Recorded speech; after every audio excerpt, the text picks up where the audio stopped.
बिस्मिल्लाहिर्रहमानिर्रहीम। स्टूडेंट्स, आज मैं आप लोगों को जो है टेबल की कमांड बताऊंगी। टेबल की कमांड में 2 स्टेप्स होंगे, स्टेप 1 और स्टेप 2। स्टेप 1 पहली वीडियो में होगा और स्टेप 2 सेकंड वीडियो में होगा, क्योंकि एक साथ बहुत सारी कमांड्स को बताना एक वीडियो में मुमकिन नहीं होगा। तो हम स्टार्ट करते हैं। टेबल बनाने के लिए हम इंसर्ट मेन्यू में जाते हैं। इंसर्ट मेन्यू में जाने के बाद यहाँ टेबल का आपको जो है मेन्यू नज़र आ रहा है। मेन्यू कह सकते हैं आप इसे टूल कह सकते हैं। टेबल का ये टूल नज़र आ रहा है, आप इसे क्लिक करते हैं। क्लिक करने के बाद आप 2 तरह से टेबल को बना सकते हैं। एक तो इस तरह से कि आप इस तरह से बस ये सेलेक्ट करते जाएं, क्लिक वगैरह कुछ नहीं करना। आप ऊपर देखिए 4x5 टेबल लिखा हुआ है, यानी कि 4 कॉलम 5 रो। पहले जो है 4 जो है वो कॉलम को डिफाइन कर रहा होता है, 5 जो है वो रो को डिफाइन कर रहा होता है। तो जब आप क्लिक कर देंगे तो 4x5 कॉलम यानी कि 4x5 रो का आपका ये एक टेबल तैयार हो गया। दूसरा तरीका क्या है? दूसरा तरीका यहाँ के बाहर क्लिक करके आप एंटर दे दें और वापस से जो है आप चले जाएं दोबारा से किसमें, जनाब टेबल में। टेबल में जाने के बाद यहाँ पर एक इंसर्ट टेबल की कमांड है। इंसर्ट टेबल में एक डायलॉग बॉक्स आपके सामने खुलता है जिसमें टेबल साइज है, ऑटो फिट बिहेवियर है और यहाँ ओके और कैंसिल का बटन है। Remember dimensions for new tables, ये आपने नहीं करना है, वरना वो हर दफा वही डायमेंशंस शो करेगा टेबल में। अब यहाँ मैं नंबर ऑफ कॉलम जो है 5 ले रही हूँ और नंबर ऑफ रो भी 5 ले रही हूँ और फिक्स कॉलम विद ही रहने दीजिए। अभी ये मैं ऑटो फिट कंटेंट और ऑटो फिट विंडो आपको जो है आगे टेबल के मेन्यू में समझाऊंगी। ठीक है, ओके कर दिया आपने। ये मैंने इंसर्ट की कमांड में जाके मैं डायलॉग बॉक्स से किया और ये मैंने डायरेक्ट कॉलम और रो लेके किया। पहला टेबल जो है आपका उसमें जो है वो 4 कॉलम्स हैं और दूसरा जो टेबल है उसमें जो है 5 कॉलम्स हैं। अगर हम पहले टेबल में यहाँ पर हम जो है फर्ज करें कि मैंने नेम लिखा, यहाँ पर टैब की से मैं आगे गई, यहाँ पर मैंने क्लास लिखी, टैब की से मैं आगे गई, यहाँ पर मैंने सब्जेक्ट लिखा, टैब की से मैं आगे गई और यहाँ पर मैंने जो है सेक्शन लिखा। ठीक है, ये स्कूल का टेबल एक मैंने क्रिएट किया है। दोबारा से टैब की नीचे आ गई। फर्स्ट करें अली, मैंने नाम दे दिया, यहाँ पर क्लास मैंने 6th दे दी, स्पेस दूंगी ऑटोमेटिकली सुपरस्क्रिप्ट बन जाएगा। सब्जेक्ट मैंने इंग्लिश दे दिया इसका और सेक्शन मैंने इसको बी दे दिया। अब आप यहाँ पर टैब की से भी आ सकते हैं, क्लिक भी कर सकते हैं। ठीक है ना, इस तरह से मैंने सना दे दिया और यहाँ पर जो है 7th क्लास दे दी और यहाँ पर सब्जेक्ट उर्दू दे दिया और यहाँ पर सेक्शन सी। इस तरह से आप ये टेबल क्रिएट कर सकते हैं, यानी पूरा टेबल आप इस तरह से बना सकते हैं। मैं अभी जो है इसको Ctrl+C करके Ctrl+V कर रही हूँ ताकि ये मेरे जल्दी से टेबल जो है फिल हो जाए। टेबल मेरा फिल हो गया है। अब देखिए आप जो है यहाँ पर आपको जब आप टेबल की कमांड करते हैं या टेबल लेते हैं तो आपके सामने 2 एक्स्ट्रा मेन्यूज आपके मेन्यू टूल बार पे आ जाते हैं। एक तो डिज़ाइन का आ जाता है और एक लेआउट का आ जाता है। डिज़ाइन के मेन्यू को पहले हम जो है स्टेप 1 में कवर करेंगे, फिर हम लेआउट के मेन्यू को हम स्टेप 2 में कवर करेंगे। डिज़ाइन के मेन्यू में जो है हम क्या करेंगे, डिज़ाइन के मेन्यू को लेते हैं हम। डिज़ाइन के मेन्यू को लेने के बाद हम जो है यहाँ पर सबसे पहले यहाँ आ जाइए आप टेबल स्टाइल पे। आप टेबल स्टाइल यहाँ पर लेंगे। टेबल स्टाइल अगर कोई आपको लेनी है तो यहाँ पर बहुत सारे टेबल स्टाइल दिए हुए हैं, आप कोई भी टेबल स्टाइल ले लें। ये देखिए आपने ये वाला स्टाइल ले लिया। अगर आपको ये वाला स्टाइल अच्छा नहीं लग रहा, आपको कोई और स्टाइल चाहिए, आप ये वाला स्टाइल भी ले सकते हैं। जब आप ये स्टाइल लेते हैं तो इसके मुख्तलिफ कलर आते हैं। जो भी स्टाइल आप लेते हैं उसके अपने कलर्स आ जाते हैं। अब फर्स्ट करें, ये कलर मैंने सेलेक्ट कर दिया। जब आप टेबल स्टाइल लेंगे तो टेबल स्टाइल ऑप्शंस काम करेगा। अगर आपने टेबल स्टाइल नहीं लिया हुआ है, मैनुअल कलर डाले हुए जैसा कि अभी मैं बताऊंगी, तो फिर आपका टेबल स्टाइल ऑप्शन काम नहीं करेगा। आप जो है सबसे पहले हेडर रो हटा दें तो हेडर रो का आपका जो बोल्ड हुआ था, हेडिंग बनी हुई थी, वो हट जाएगी। अगर हेडर रो आपने रखना है तो इस तरह से ये हेडर रो आपकी आ जाएगी, वहां पे कलर भी आपका आएगा, सब कुछ आएगा। बैंडेड रो अगर आपको हटानी है तो बैंडेड रो जो कि आपके एक रो छोड़ के दूसरे रो पे कलर डार्क हो रहा है, वो चीज यहाँ से हट जाएगी बैंडेड रो में। ठीक है, जब आप चेक हटा देंगे, अगर आप चेक लगाएंगे तो चेक लगा देगा।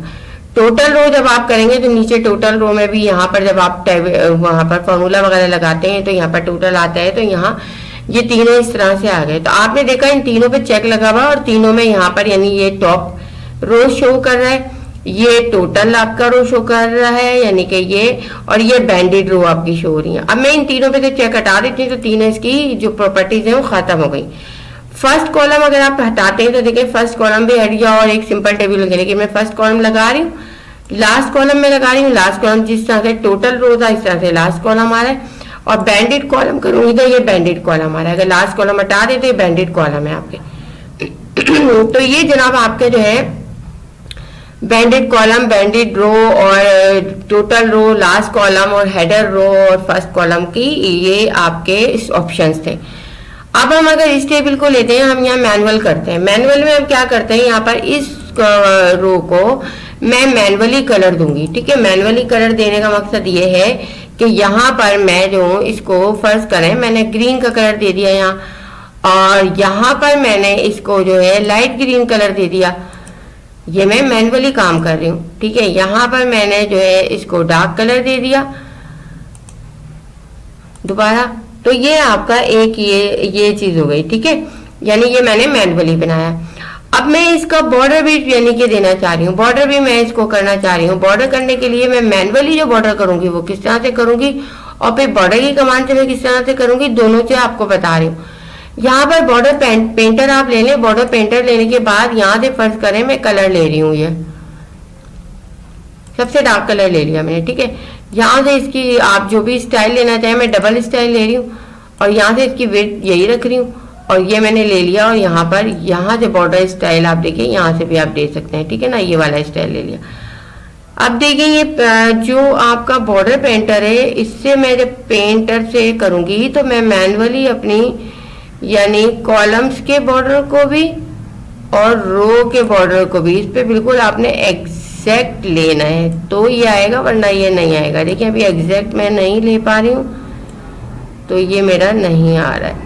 ये आपने एग्जैक्ट लेना है। एग्जैक्ट आपका मकसद ये है कि आपका हाथ बिल्कुल इस पे सेट होना चाहिए, इस तरह से जो है आप ये, और यहाँ से मैं रो ले लूंगी। रो भी आपकी इसी तरह से होनी चाहिए। जब ये हाईलाइट होता है ना तब आपका ये काम कर रहा होता है, हाईलाइट नहीं होगा तो ये काम नहीं करेगा। ये देखिए ये आपने जो है मैनुअली ले लिया।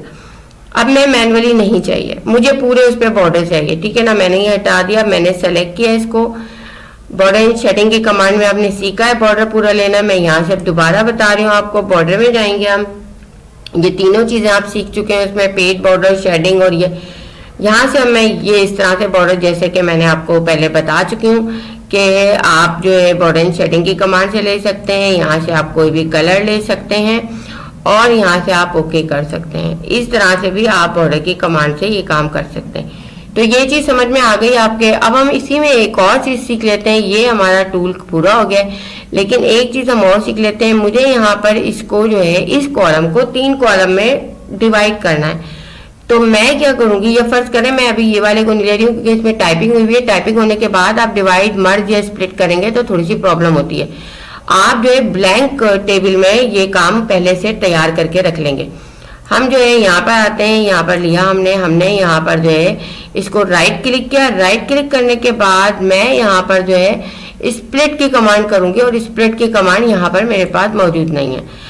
स्प्लिट की कमांड मेरे पास जो है यहाँ पर मौजूद है। लेआउट में मैं यहाँ आ गई, यहाँ पर मैंने स्प्लिट सेल कर दिया और मैंने इस कॉलम को 3 कॉलम में डिस्ट्रीब्यूट कर दिया, और 5 रो ऑटोमेटिकली मेरी ये मौजूद है इसके अंदर। ओके कर दिया। ये देखिए मेरा कॉलम जो है वो 3 में स्प्लिट हो गया, ठीक है। अब मर्ज की कमांड क्या करती है ना, मर्ज की कमांड यहाँ पर राइट क्लिक करके भी आपका एक में 3 कॉलम एक में मर्ज हो गए। अगर इन 2 कॉलम को मैं एक में मर्ज करना चाहती हूँ तो मैं यहाँ से भी मर्ज ले सकती हूँ। तो ये देखा आपने, यहाँ पर जो है एक कॉलम को 3 कॉलम में करने के लिए स्प्लिट की कमांड करते हैं, तोड़ने के लिए हम स्प्लिट की कमांड, और जोड़ने के लिए हम मर्ज की कमांड करते हैं। तोड़ने और जोड़ने के लिए एक से ज्यादा कॉलम और एक से ज्यादा रो का होना लाजमी है। अब आप यहाँ पर लेती हूँ मैं इस रो को मैं स्प्लिट करना चाह रही हूँ। कितनी रो में, आप कॉलम में 1 कर देती हूँ, मेरे पास एक ही कॉलम है, ठीक है ना। और यहाँ पर मैं 3 रो में स्प्लिट कर रही हूँ। तो आप देखिएगा यहाँ पर ये 3 रो में स्प्लिट हो गए। एक ही कॉलम को मैंने 3 रो में स्प्लिट कर दिया। अगर आपको ये सारी रो को 2 में स्प्लिट करना है तो आप इसको बाकायदा सेलेक्ट करेंगे, ये सेलेक्ट करेंगे, आप यहाँ पर आ जाएंगे, और यहाँ पर आने के बाद अब ये आपके कितने कॉलम है, 1 2 3 4 4 कॉलम को आप जो है यहाँ पर 2 रो में स्प्लिट करेंगे। तो ये 4 कॉलम को 2 रो में स्प्लिट कर दिया। तो आपने देखा गाइस कि किस तरह से ये हो रहा है। इसको यहाँ पर इसको यहाँ पर मर्ज करना है, मैंने यहाँ पर मर्ज कर लिया। यहाँ पर स्प्लिट करना है, मैंने यहाँ पर स्प्लिट कर लिया। तो ये चीज जो है आपकी इस तरह से आप ये कर सकते हैं कि आप इसको जो है स्प्लिट करना और मर्ज करना आपने सीख लिया है। अब यहाँ पर ड्रॉ टेबल से भी आप ये काम कर सकते हैं। ड्रॉ टेबल से भी आप मैनुअली उठा लें, ये आपका ज्यादा आसान है, आप यहाँ से ले लें। और आपको अगर ये बॉर्डर और ये करना है तो डिजाइन में आपको मैंने बताया है, यहाँ से आप सिंपल ले लीजिए और यहाँ से आप कोई कलर अगर देना चाहते हैं, चेंज करना चाहते हैं, कर लें। वहाँ दोबारा से इसमें आ जाएं आप लेआउट में अपना आप कर रही है तो सेलेक्ट है। अब आप यहाँ पर इसको दोबारा से कर लें। ये देखिए आपकी मर्जी के मुताबिक ये चीज़ आएगी, आप इसको भी ले लें।